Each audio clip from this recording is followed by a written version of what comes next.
인류 역사상 가장 아름다운 음악 작품, 그리고 교회 음악 작품을 남긴 한 사람이 있습니다. 그런데 불행하게도 그의 생애는 그의 작품처럼 그렇게 아름다운 삶이 아니었습니다. 그야말로 견딜 수 없는 고난의 연속이었습니다. 오늘 이 메시지가, 오늘 말씀이 저와 여러분에게 큰 복이 되셨으면 좋겠습니다. 하나님은 우리들에게 직접 한 사람 한 사람에게 음성을 들려주시고 말씀해 주시는 시대가 아닙니다. 그런 시대는 이미 끝나고 말씀을 통해 우리들에게 말씀하시는데요. 내가 평생 하나님의 음성을 내가 듣고 살겠다 그렇다면 여러분들의 일생 동안 하나님의 음성을 직접 듣는 경우는 몇 번 정도밖에 없을 겁니다. 하나님은 마른 막대기를 통해서도 말씀하시고 또 미물인 나귀를 통해서도 말씀하시는 하나님은 오늘날 구약에는 선지자들을 통해서 말씀하셨고 예수님 시대에는 예수님이 오셔서 직접 말씀하셨을 뿐만 아니라 오늘 이 교회 시대는 말씀으로 훈련된 주의 종들을 성경 교사로 세우셔서 말씀을 전하는 속에 하나님의 음성이 있는 줄로 믿습니다. 오늘도 내게 주시는 음성이 있어요. 그래서 오늘도 이 말씀에 정말 은혜가 되시기를 바라고 오늘 한 사람 한 분 한 분들이 다 오늘 말씀을 받는 그런 정말 주인공들이 되시기를 바랍니다. 우리 많은 기도자들이 주일날 낮에 오늘도 우리 노 집사님 기도를 참 잘해 주셨는데요. 대표 이 기도, 예배 속의 기도는 예배를 위한 기도여야 합니다. 나라와 민족이라든가 국군 장병들을 세계 선교, 이건 개인 기도 때 하면 되고요. 오직 이 예배 속의 예배를 위한 기도입니다. 이해가 되셨죠? 예. 그래서 하나님 오늘도 주의 종 목사님, 그렇게는 흔히들 기도하세요. 목사님에게 성령 감동을 주셔서 성령 충만케 하셔서 오늘도 말씀을 잘 전할 수 있게 해달라고는 하는데 하나님 우리 회중들을 긍휼히 여기시고 불쌍히 여기사 하나님의 말씀을 경청할 수 있는 부복하고 겸손히 하나님의 말씀을 들을 수 있는 길을 허락해 주셔서 이 말씀이 각 가정 각 성도들에게 복이 되게 하시고 이렇게 기도해 줬으면 좋겠어요.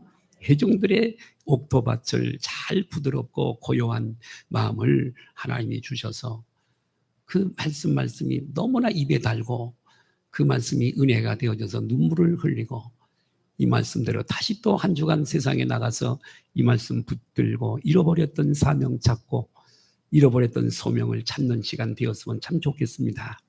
제가 한 사람을 소개하다가 지금 좀 이렇게 곁길로 나갔는데요.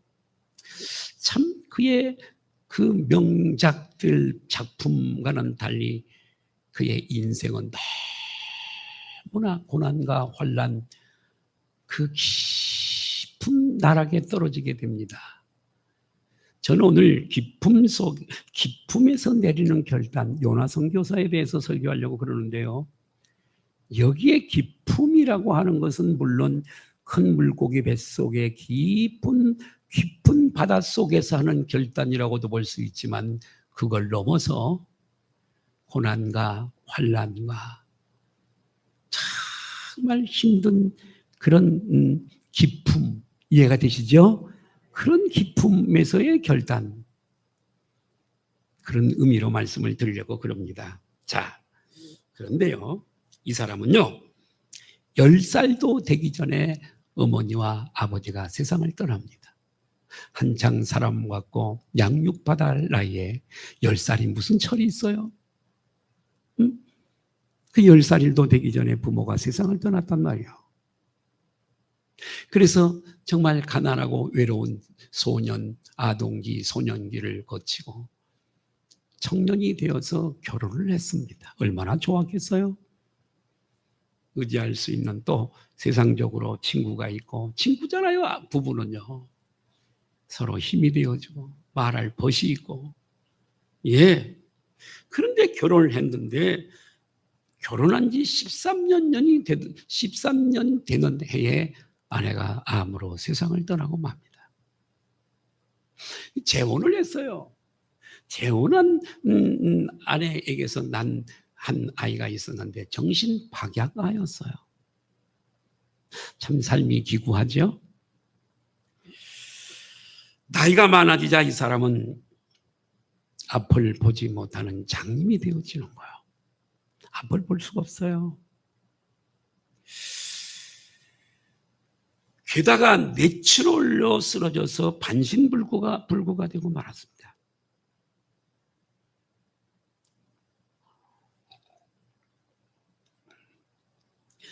도대체 이토록 비참하게 삶을 살았던 이 사람이 과연 누구일까요?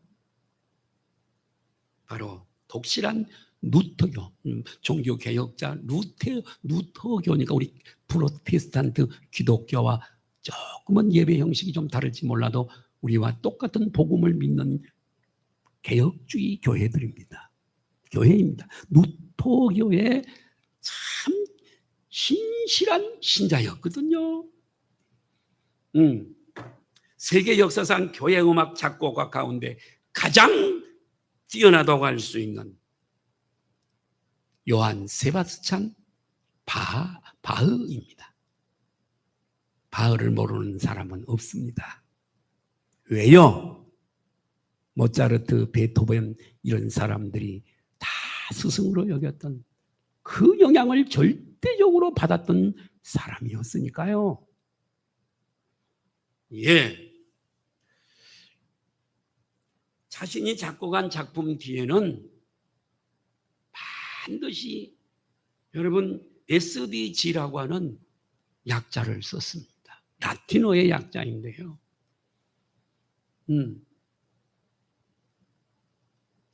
솔라 데오스 글로리아, 오직 하나님께 영광. 모든 작품 뒤에는 S 솔라 그리고 데오스 글로리아, 이 약자를 꼭 썼습니다. 하나님께 영광을 돌리는 라틴어의 첫 글자 약자인데요. 바흐가 어떻게 이렇게 희묘한 교회 음악, 찬양과 음악의 이 깊은 세계를 알고 유명한 명작들을 그렇게 남기고 수많은 음악가들, 작곡가들의 지대한 영향을 베풀 수 있었을까요? 바흐는 이 인생의 혹독한 용광로 속에서 받는 이 고난을 어느 누구보다도 더 깊이 체험했기 때문에 이 깊음 속에서 이런 명작이 나온 줄로 믿습니다. 네. 참 유명한 칸타타라든가 그 칸타타가 오라토리오 다 이거 헤아릴 수 없는 수많은 작품들을 낸 사람이 바로 바흐이거든요. 네. 즉 깊음에서 정말 말로도 할 수 없는 깊음, 고난 속에서 좋은 침대에서 정말 좋은 이불 덮고 만들어낸 작품이 아니었거든요. 그런 고난 속에서 이 불의 깊음 속에서 이런 명작들을 낼 수가 있었던 거지요. 히스기야 기도를 여러분 아시죠? 어느 날 하나님이 이스라엘의 왕이었던 히스기야를 이사야 선지자를 통해서 말씀하세요. 너 이제 그만 왕에서 내려와. 유언해. 너 생명이 끝났어. 불러갈 거야. 여러분에게 만약에 오늘 너 내일 생명 불러간다? 정리해. 그러면 어떻게 생각이 될까요? 물론 천국 가는 건 괜찮아요. 그러나 내 자식들은 어떻게 할 거며, 내가 보려는 일들은 또 어떻게 할 거며, 생각이 많지 않겠어요? 여복하면 히스기야는 성전으로 올라갑니다. 벽을 맞대고 기도합니다. 하나님, 나를 불쌍히 여겨주십시오. 살아계신 하나님, 내가 부족하고 연약하지만 그래도 왕이 되어서 우상 제단들을 다 해파하고 우상 따라가는 사람들을 하나님께 돌아올 수 있도록 그렇게 했던 좋은 때를, 내가 그래도 하나님 앞에 기쁘신 일을 행했던 때를 기억하고 추억하사 나를 불쌍히 여겨 주십시오. 눈물로 했던 기도는 좋은 궁궐에서 좋은 음식 먹고 좋은 침대에서, 상하 침대에서 좋은 이불 덮고 신하들 속에 대접받으면서 했던 기도가 아니요, 사느냐 죽느냐 깊은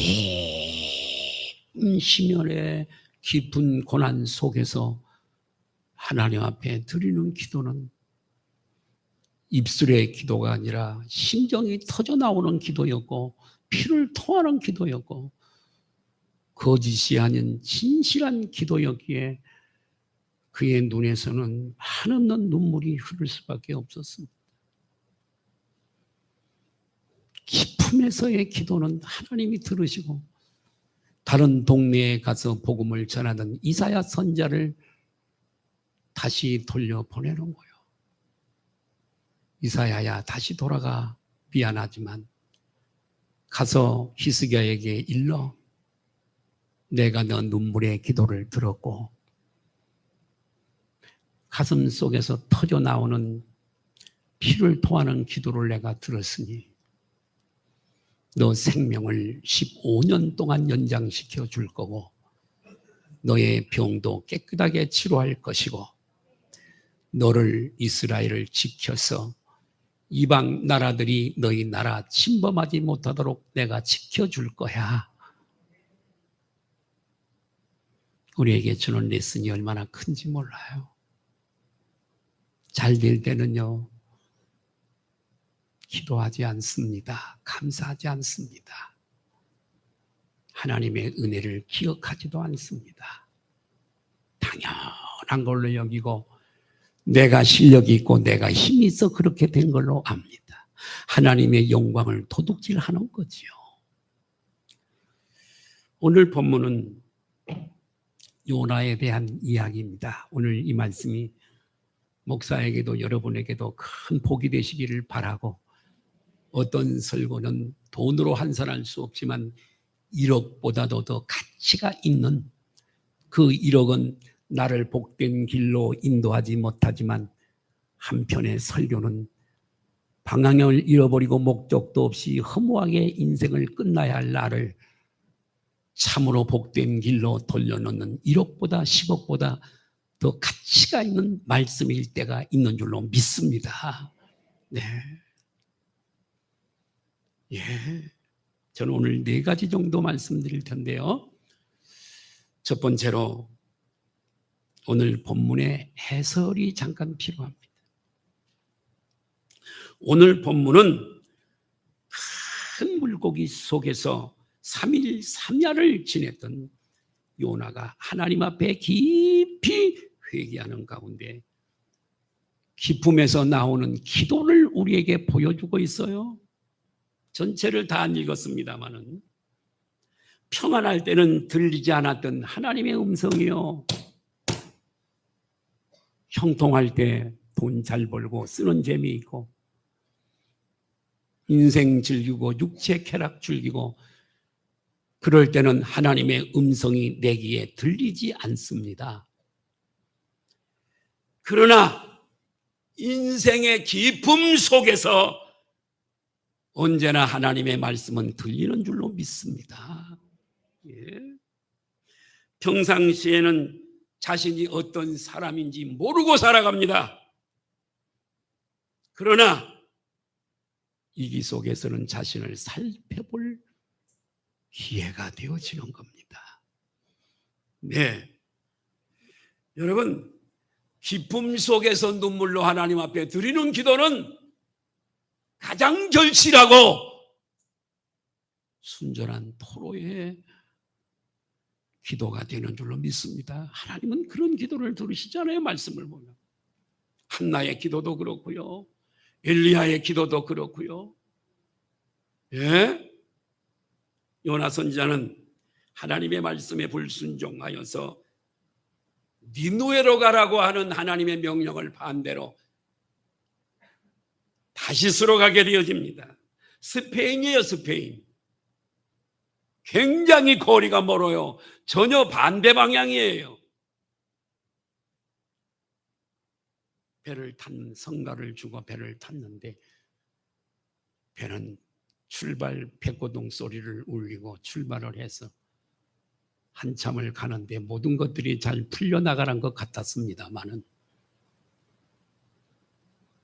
결국 거대한 풍랑을 만나게 되고 배 안에 뭔가 하나님의 뜻을 거역한 사람이 있는 줄로 알아서 제비뽑기를 하게 되는데 요나가 걸리게 되어지고 요나가 바다에 던져지게 되어지고 더러운 그 큰 물고기 배 속에 들어가서 더러운 오물로 뒤집어 쓰게 되어지고 그곳에서 고통의 시간을 보내게 되어집니다.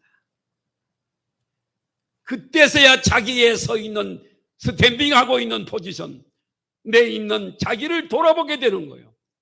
사람이 잘 될 때는 자기를 돌아보지 않습니다.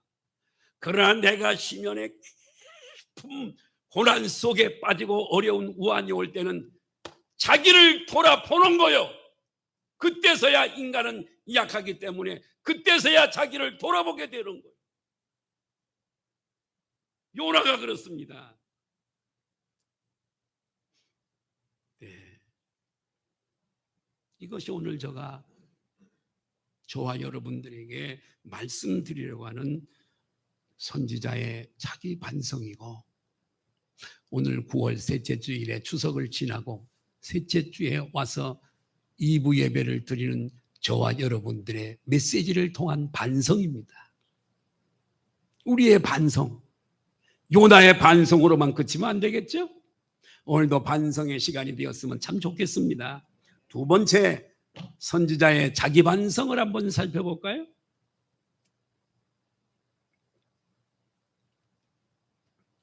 반성을 한다고 하는 것, 여러분, 동물들과 구별되어지는 인간만의 특징입니다. 동물들은 반성 안 해요. 나도 양을 기르고 닭도 좀 몇 마리 기르고 이렇게 합니다마는, 화가 나면 내가 몽둥이 들고 때리기도 합니다마는, 가끔씩은 닭들도 말을 왜 그렇게 만드는지 몰라. 도망가지 말라면 도망을 가고, 양도 도망가지 말라고 하면 문 열고 도망을 가고, 고생시키고 그래요. 반성을 안 해, 이놈들이. 반성은 사람에게만 있는 특징이요. 나를 객관적으로 보기 위해서는 나의 상식, 나의 경험, 나의 실력, 나의 판단, 그 빛에 의해서 여러분, 나를 정확하게 볼 수 있는 것이 아니라 하나님의 진리의 빛 아래서 우리는 우리 자신을 말씀을 통해, 말씀을 읽다가 말씀을 통해, 말씀을 듣다가 말씀을 통해, 이 진리의 빛 아래서 우리가 우리 자신을 정확하게 점검해 볼 수 있는 줄로 믿습니다.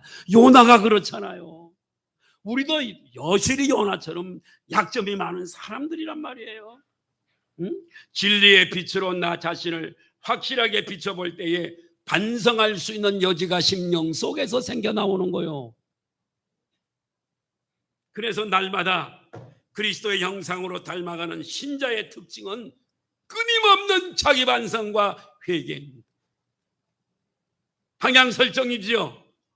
잘못된 길로 가는 걸 말씀을 통해 하고 다시 돌아오는 거고요. 자, 그러면 선지자의 자기 반성이 어떤 것이었는가를 첫 번째가 뭐냐면요, 소명을 외면한 삶을 사는 거예요. 소명을 외면했어.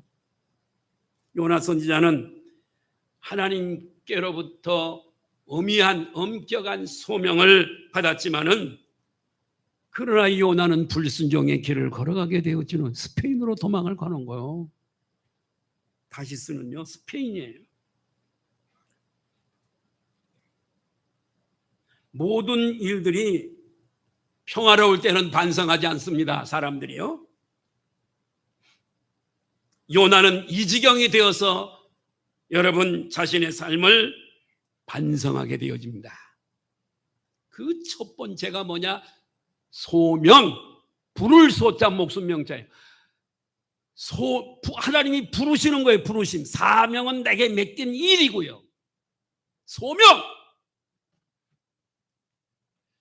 왜냐하면 요나 선지자는 이방 사람들이 회개하고 믿고 돌아오는 것을 원하지 않은 것, 그것이 소명을 외면한 것이고, 니누에로 가야 할 하나님의 종이 자기의 고집, 자기의 편견, 자기의 아집, 이것 때문에 지금 멀리 다시스로 도망을 가고 있는 거거든요. 소명을 외면해버렸어요. 오늘날에도 그리스도인들 중에요, 자기 소명을 발견치 못하고 살아가는 사람이 대단히 많이 있습니다. 그저 오늘이 와서니 살고 내일이 오니 살고, 죽지 못해 살고, 좋아서 살고, 싫어도도 살고, 소명도 없이 배가 망망대해에 간 목적지가 없는 배가 어디 있겠어요? 하물며 하나님의 사람들이 여러분 살아가는데요, 목적이 없이 물결 따라 바람 따라 방랑시인 김삿갓처럼 사는 삶은 안 되는 거예요. 거기에 무슨 행복이 있고, 거기에 무슨 기쁨이 있고, 거기에 무슨 영적 만족이 있겠어요? 아무렇게나 사는 삶, 허무밖에 남는 건 없어요. 저는 수많은 장례식을 40년 목회 동안에 해봤습니다마는 수의 한 벌에 관 한 개 밖에 가져갈 수가 없어요. 그리고 나중에 유골을 담을 박스나 상아리 하나, 그 이상 갖고 가는 사람을 못 봤습니다. 돈을 위해서 그렇게 뛰고 돈밖에 부들부들 떨고 그렇게 인생을 살다가 죽음이 임박해 오면 그 재물들은, 그렇게 모았던 재물들은 그 순간에 남의 것이 돼요. 가지고 갈 수 있는 것은 믿음, 예비하신 천국, 이것만 남아요. 그러면 여러분, 우리가 가면은 그곳에 가서 받는 상들이, 면류관들이 있잖아요. 세상만을 살았다면 부끄러운 구원은 받겠지만 따라합시다. 남는 것은 허무밖에 없다. 제가 여러분들에게 공갈하는 거 아니에요. 이렇게 일생을 허무하게 낭비하고 가는 사람이 세상에는 많습니다. 허무밖에 남는 게 없어요. 다시 한번, 허무밖에 안 남는다. 참 허무해. 그러나 때는 늦었어. 돌이킬 수도 없어요. 죽음 앞에 어떻게 돌이킵니까, 여러분? 총각에 달려있는데요.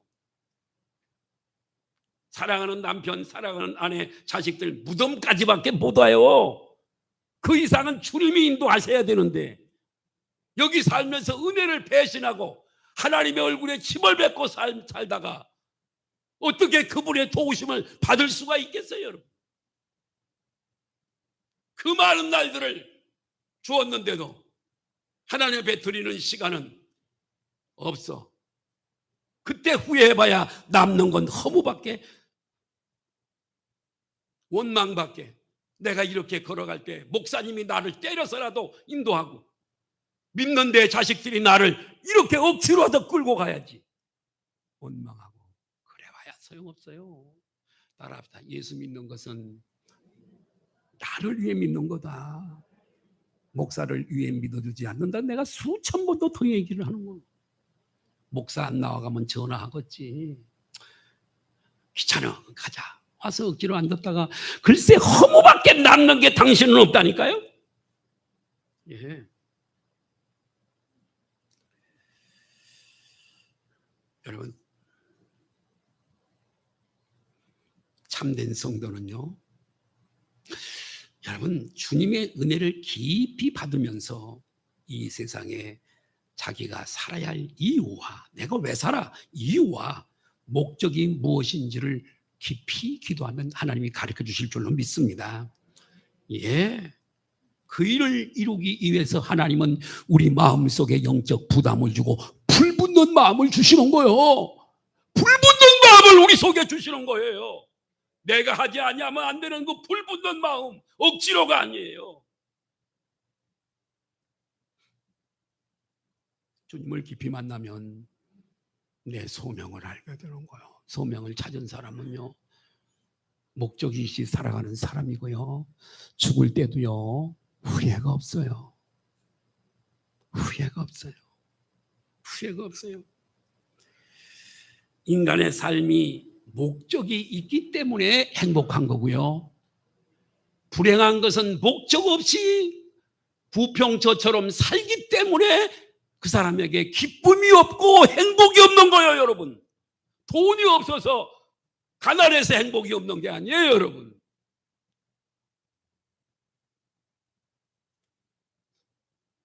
또 어떤 사람은 분명히 소명을 주었고 본인이 소명을 직시했지만은 외면한 채 살아간다. 오늘 요나처럼 말이에요. 하나님이 소명을 다 줘. 본인도 하나님이 내게 나를 부르신 목적은 이거야, 알았어. 그런데도 그거와 아무 상관없이 나 고집대로 사는 거요. 따라하십니다. 소명을 버리면 하나님도 그를 버리신다. 누구를 예화로 들까요? 사울왕, 이스라엘의 초대왕 사울왕을 좀 말씀드릴까요? 겸손해서 그를 왕으로 세웠어요. 그랬더니 왕이 되고 나서 교만해졌어요. 제사장만 드릴 수 있는 제사를 드리기도 하고요, 다 전쟁의 첫 성에서 다 죽여라 그러는데도 죽이지 않고 자기 집에 살찐 소들을 감춰놓고요, 어떻게 한 줄 아세요? 전쟁터에 나가서 아들이 죽고요, 이방인들 손에 죽기 싫어서 자기가 자결을 해요. 가문이 패가망신을 하게 돼요. 버리는 거예요. 에베소에서 로마에서 재판을 받으러 갔다가 붙잡혀서 순교를 하게 되어지는 이 사도 바울이 순교의 날이 얼마 남지 않은 것을 직시했어요. 그래서 에베소에서 목회하고 있는 요한을, 디모데를 불렀습니다. 내 추워, 오바 좀 갖다 줘, 내가 입던. 그리고 가족 성경 가지고 와. 그러면서 이런 얘기해요. 성도였지만 구리장색, 구리로 모든 그 데코레이션으로 장식을 만들고 그랬던 알렉산더라고 하는 성도가 있었는데 그가 내게 많은 해를 끼쳤느니라. 그 일설에 의하면 교회에서 자꾸만 만성을 부리니까 책망을 했다 그래요. 책망을 했대. 그걸 보복하는 거예요. 그래가지고 불리한 증언을 바울에 대해서 하는 거예요. 그가 내게 손해를 많이 끼쳤느니라. 하나님이 갚으실 거다. 그러면서 너는 어서 빨리 겨울이 되기 전에 어서 내게 와. 나 얼마 안 남았어. 유언을 하게 되는 거죠. 여러분, 소명을 버리면 하나님도 버리세요. 우리 그리스도인들은요, 소명에 붙잡혀 사는 사람들인 줄로 믿습니다. 나를 부르신 그런 소명이 있어요. 예. 자, 소명에 대한 삶을 그가 이제 반성을 하게. 두 번째는 은혜에 대한 배신입니다. 은혜에 대한 배신. 선지자는 오늘 본문에서 이렇게 얘기를 하거든요. 자신이 회개하고 주님의 품으로 이 수월의 뱃속에서, 지금 물고기 뱃속에서 회개하고 주님의 품으로 돌아오고 나니까 하나님을 거스리는 수많은 사람들이, 악인들이 생각이 났습니다. 그들은 허무한 삶을 살면서 거짓된 것을 우상숭배지요. 거짓된 우상을 숭상하면서 하나님께 은혜와 축복은 받아 살면서도 하나님의 은혜를 배신한 채 살아가는 악인들이 생각이 났습니다. 그런데 사실은 조금 전까지만 하더라도 요나는 여러분 그들의 모습이 바로 자기 모습인 것을 깨닫게 돼요. 은혜에 대한 배신의 삶.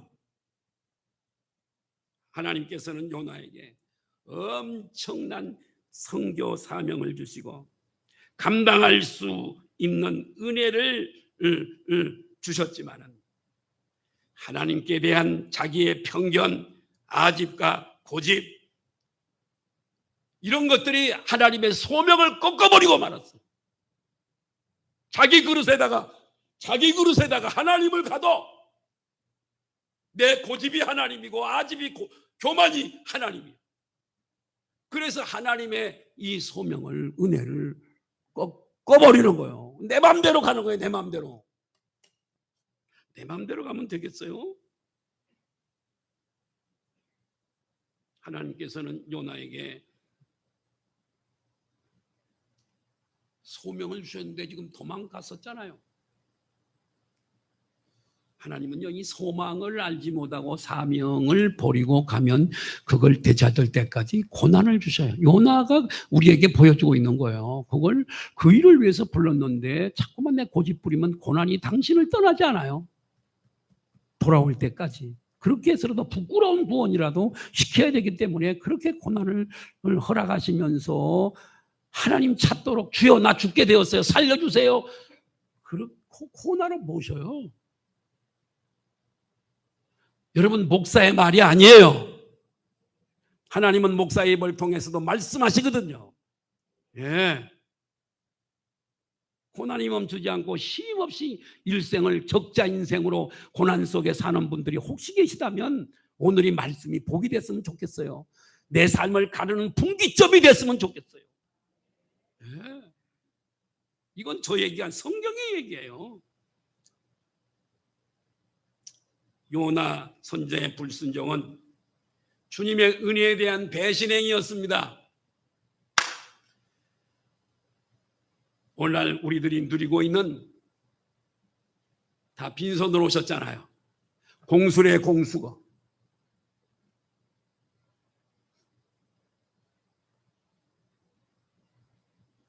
빈손으로 왔잖아요. 벌거벗고 왔잖아요. 아무것도 안 가져왔어요. 갈 때도 역시 똑같아요.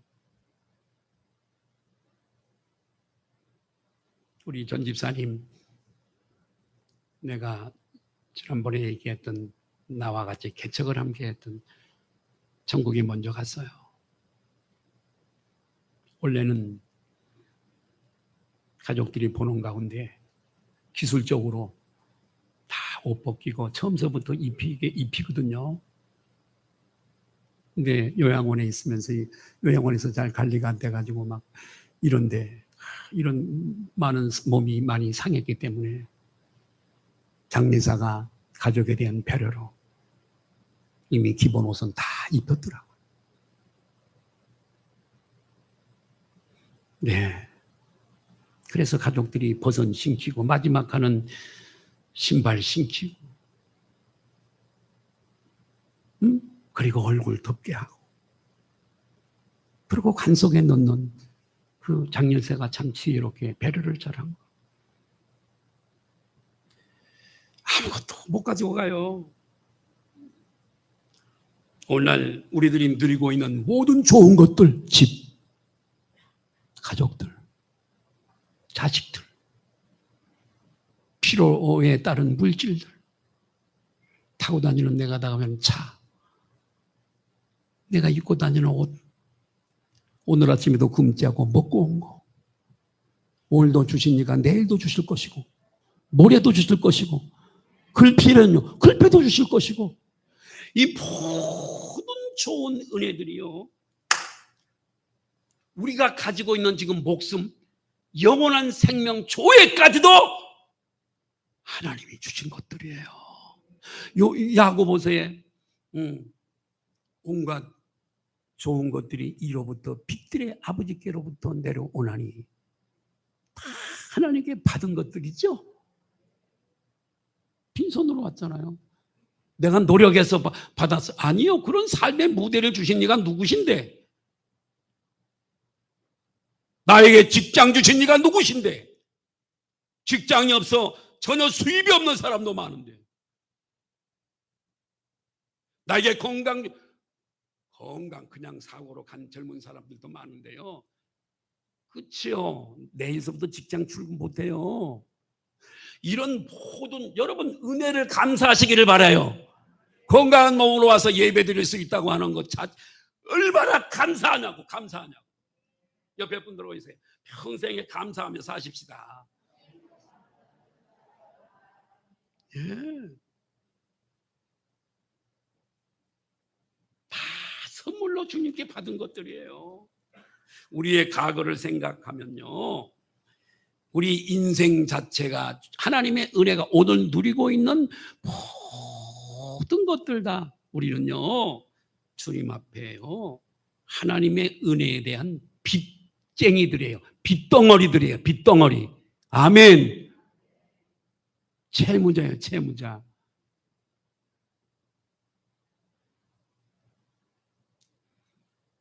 성도는 이 은혜를 알고 이 은혜에 젖어서 원망과 불평, 남 미워하지 말고 할렐루야, 감사로 눈물로 젖어 사는 사람들인 줄로 믿습니다. 세 번째로, 큰 세 번째, 기쁨에서 내리는 결단. 요나 한번 볼까요? 기쁨에서 무슨 결단을 내리는가 한번 생각 좀 해볼까요?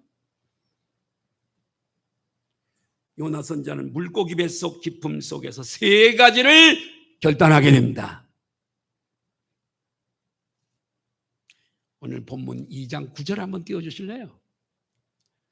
나는 감사하는 목소리로 주께 제사를 드리며 나의 서운을 주께 갚겠나이다. 구원은 여호와께 속하였나이다 하니라.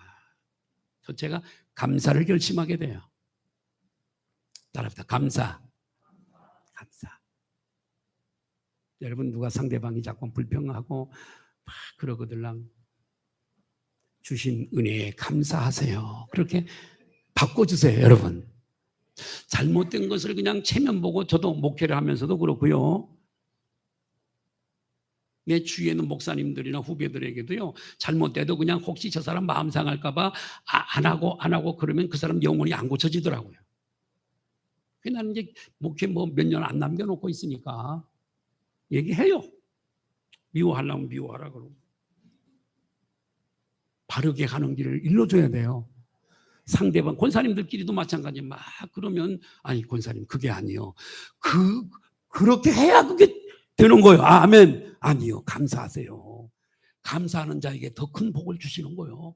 하나님이 지금 고난 중에 있죠? 더 큰 복 주시려고 그러는 거예요. 힘을 내서 내가 기도할게요.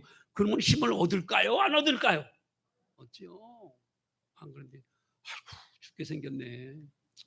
아이고 어쩌다가 그런 일을 당했어. 뭐 잘못한 게 있나 봐. 한번 생각해봐. 영적인 사람 아니요. 생명을 살아가는 사람 아니요.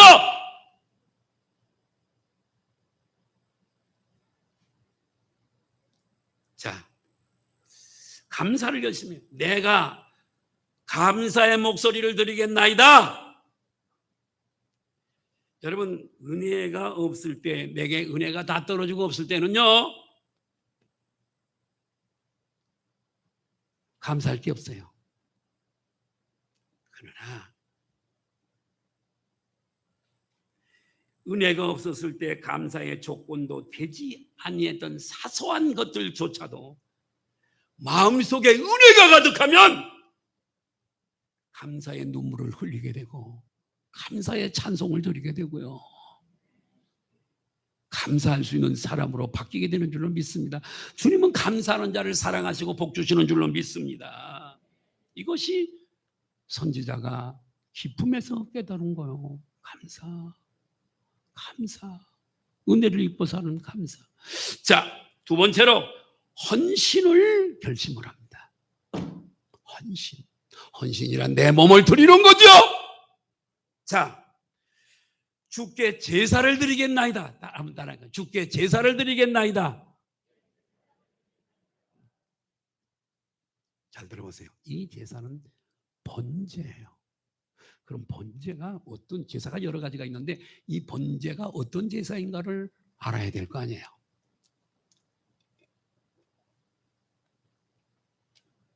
번제는요, 불로 태워서요, 각을 다 떠서요, 칼로 각을 다 떠서, 쉽게 말하면 번제단 적세에다가 놓고요, 밑에서 불을 떼요.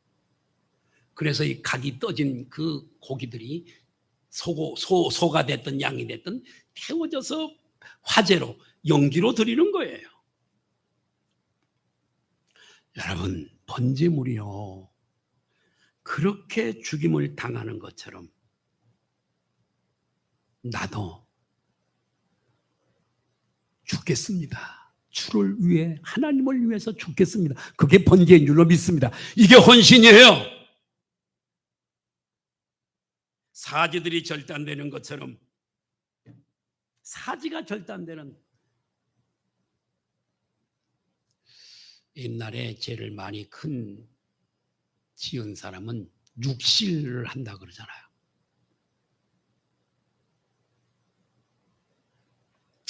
왜 육실이? 머리, 두 손과 발, 남는 건 몸뚱이 남잖아요. 그래서 육실이에요. 6가지를 잃어버린다고 해서 육실이에요. 짐승이 그렇게 각이 떼어져서 태워지는 것처럼 내가 소명과 사명을 위해서 고난을 당하겠습니다. 할래, 이런 고백이 있는 거예요.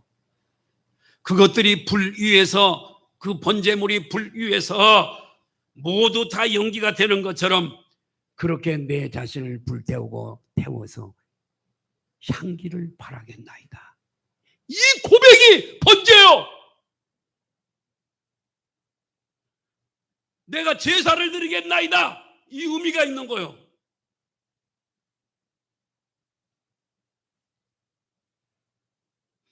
물고기 뱃속에서 처절하게 회개할 때 그는 자신이 하나님께 완전히 헌신된 사람이 아니라고 하는 깨닫고 이제는 헌신자가 되겠다는 거예요.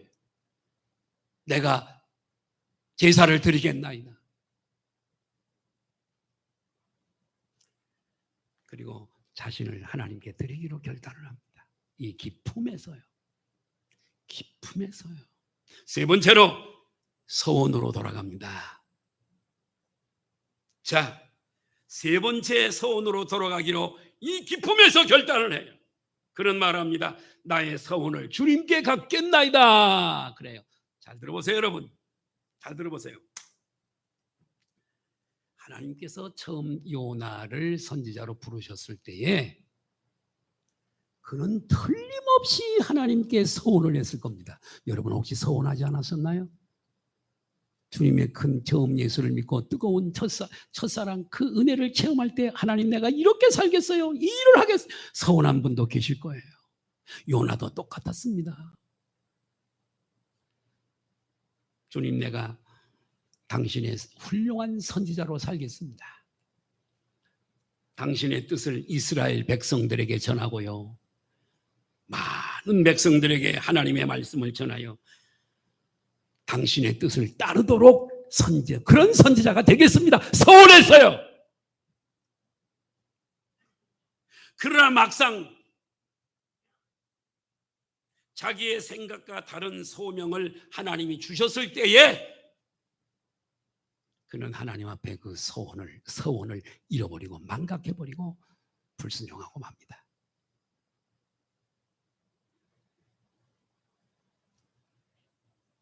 그리고 물고기 그 깊은 뱃속에서 오물을 뒤집어 쓴 채 3일 3야를 삶과 죽음의 갈림길에서 삶과 죽음의 사이를 오고 가면서 자신의 그 망동이 얼마나 하나님 앞에 잘못된 것인 것을 비로소 깨닫게 되어지는 겁니다.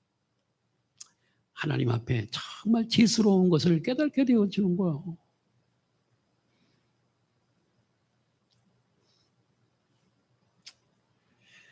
자신의 그 서원으로부터 비로소 얼마나 심각한 여러분 이탈의 자리에 서 있는 것을 발견하게 되는 거예요.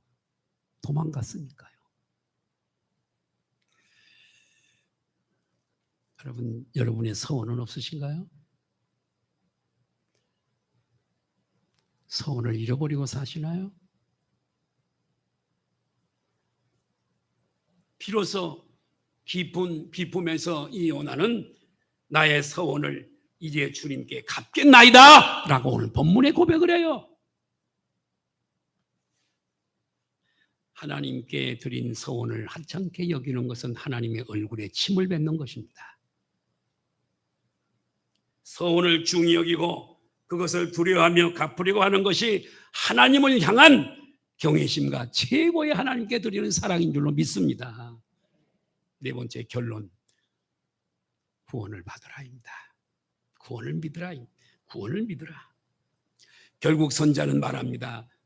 구원은 여호와께로서 말미암나이다.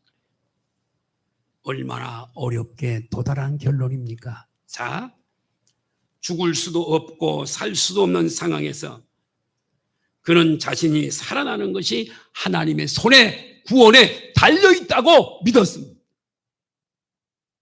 그렇게 고백을 해요. 삶이 최고의 고난에서 이런 물고기 뱃속에서 구원받는 것도 하나님의 손에 달려있고, 하나님의 심판은 죄인을 심판하시잖아요. 그 심판은 지옥에 던지는 거예요. 세상에서도 재판을 벌이잖아요.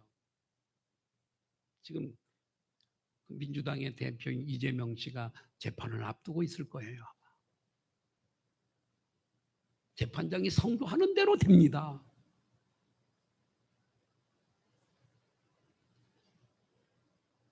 구원은요, 우리가 말하는 기독교 구원은 하나님의 심판에서 구원을 받는 거예요. 죄에 대한 심판, 지옥의 심판, 하나님의 심판에서요 구원을 받는 거예요.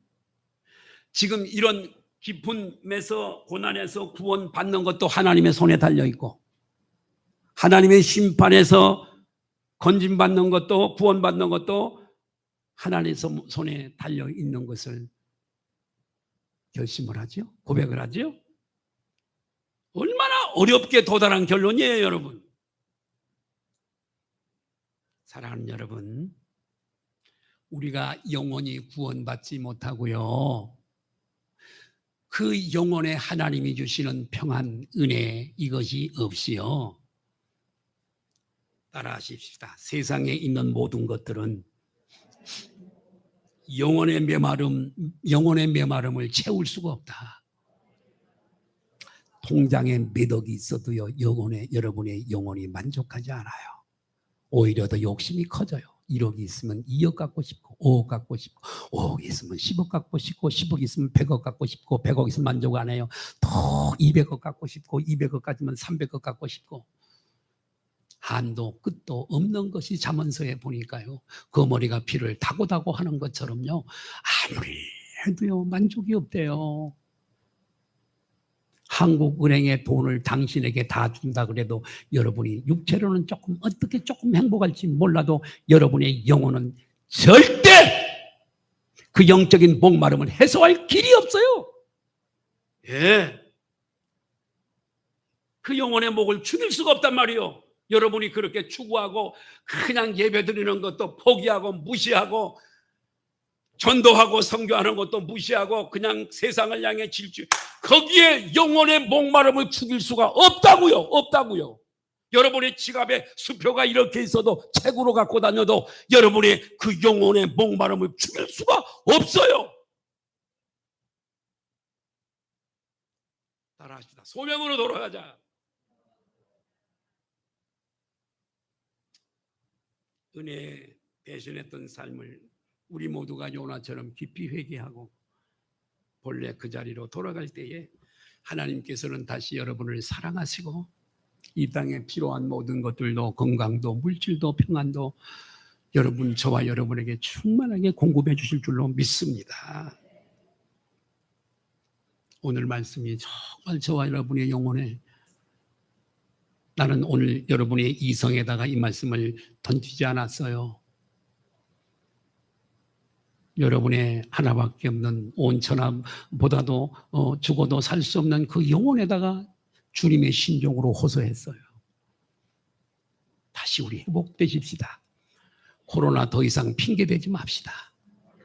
일반 점포, 카페도 이제는 해제가 되고, 학교도 다 해제가, 몸이 아프면 자기만 좀 쉬면 돼. 집에서 일주일만 참으면 돼. 다 해제가 돼. 교회만 안 죽는다. 우리 교회에서 코로나 때문에 3년여 동안 죽은 사람 있어요? 코로나로? 없어요. 마스크 쓰고 소독 철저히 하고, 여러분이 나가면 1부 예배 때 끝나도 하고 2부 예배 끝나도 하고 다 해요. 마스크 쓰고. 전혀 안전해요. 그리고 매일 모이는 것도 아니잖아요. 뭐가 코로나 걸려. 집에서 지금 오늘 예배 드리는 분들은 이 영적인 디아스포라들이에요. 예배는 인격 대 인격의 만남이에요.